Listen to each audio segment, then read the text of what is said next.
Welcome to the College Investor Audio Show, where we talk about the biggest issues impacting millennial money, from student loan debt to side hustles to building wealth. We will show you how to get out of debt so that you can build real wealth for the future. Good to have you here at the College Investor Audio Show. Today, can a college financial aid administrator reduce student loan limits? Let's take a look and see. College financial and aid administrators can reduce student loan limits on a case-by-case basis, but they're more likely to do so with private student loans than federal student loans. Although the statutory authority to reduce federal student loan limits or refuse to certify a loan is pretty broad, guidance published by the U.S. Department of Education has actually narrowed this authority enough that college financial aid administrators really do hesitate to use this authority, except in the most extreme circumstances or when the student is ineligible for federal student loans. Members of Congress have responded by proposing legislation that would allow college financial aid administrators to reduce loan limits on a categorical basis, such as for specific academic majors, degree programs, and to prorate loan limits based on enrollment status. For example, half of the annual loan limits for students who are enrolled on a half-time basis. Okay, so statutory and regulatory authority, let's talk about that. First, a little history.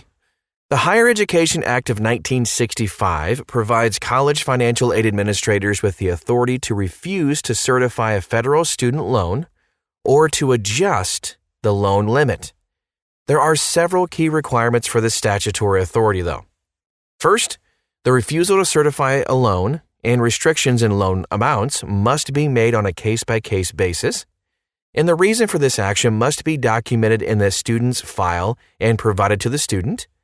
The refusal to certify a loan and reductions in loan amounts must not discriminate against borrowers based on protected statuses. So now let's dive a little deeper into the authority that's limited by guidance. The U.S. Department of Education has published guidance that limits this authority. In particular, the Department of Education prohibits colleges from establishing across-the-board reductions in loan limits, like reducing annual loan limits for all students to just tuition and fees. That leads us to the Federal Student Aid Handbook, FSA Handbook for short, and that's a source of sub-regulatory guidance published by the U.S. Department of Education concerning the administration of federal student loan programs. Let's take a look at something called the Dear Colleague Letter. So the Dear Colleague Letter lists several examples of situations in which a college may not limit borrowing by students or parents. Here are a few of them.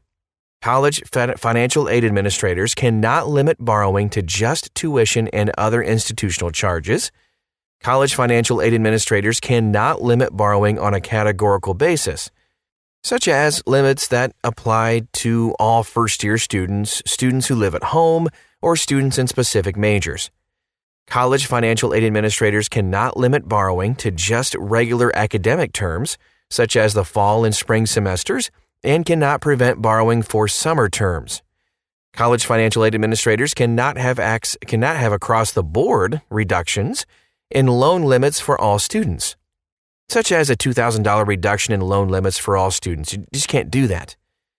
The U.S. Department of Education justifies these limitations by arguing that they would conflict with the requirement to consider reductions in loan limits on a case-by-case basis, as we discussed earlier. But the Department of Education would also question a pattern of such reductions, even if the college did not have a written policy concerning such reductions. A lot of colleges, though, feel like this guidance ties their hands with regard to reducing loan limits. They would like to use loan limit reductions to reduce over-borrowing by eligible students. For example, they would really like to be able to reduce loan limits for part-time students and students in certificate and associate's degree programs, or low-paying academic majors whose ability to repay debt will be more limited than students in bachelor's degree programs. As a result, college financial aid administrators mainly refuse to certify a loan when they can document that the student does not intend to repay their student loans. The financial aid administrator has a fiduciary duty to the federal government in the administration of federal student aid funds. College financial aid administrators are also required to reduce loan limits when the student is ineligible for student loans, such as the student is enrolled on less than a half-time basis, the student's total student financial aid plus federal and private student loans exceeds the college's cost of attendance. That would be a big red flag, wouldn't it? The student is not maintaining satisfactory academic progress toward a degree. Okay, let's take a look at some proposals for some changes in loan limits, because there have been several proposals to change the annual and aggregate loan limits on federal student loans as part of reauthorization of the Higher Education Act of 1965. These loan limits were last changed in 2008, and there is some bipartisan support for changing the loan limits. The proposals include the following: a repeal of the federal Grad Plus loan and just replacing it with higher federal Stafford loan limits, add a specific dollar annual and aggregate loan limits for the federal Parent Plus loan, for example, an annual limit of $12,500 per student and an aggregate limit of $56,250 per student. And increase undergraduate federal student loan limits by $2,000 per year, increase graduate federal student loan limits by $8,000 per year.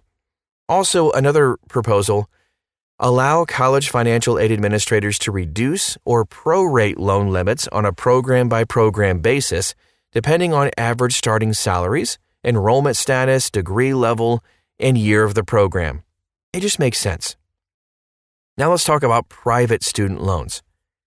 99% of private student loans are school certified, meaning that the lender asks the college financial aid administrator to confirm that the student is or will be enrolled at the college and that the private student loan in combination with the student's financial aid and other student loans will not exceed the college's published cost of attendance.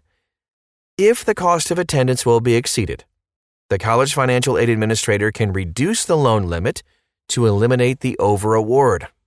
College financial aid administrators can also certify a private student loan for a lower amount for other reasons too, such as the student's enrollment status, degree level, and academic major, things we've talked about before. They can do that, but they rarely do. So does that answer the question? Can a college financial aid administrator reduce student loan limits? Yes, and no, and maybe, and rarely. So I hope that helps. If you want to dig deeper into this, you can see the article at thecollegeinvestor.com. Just type in the same thing you see in the podcast title, and you'll find it. Thanks so much for stopping by today, and we'll talk to you again real soon.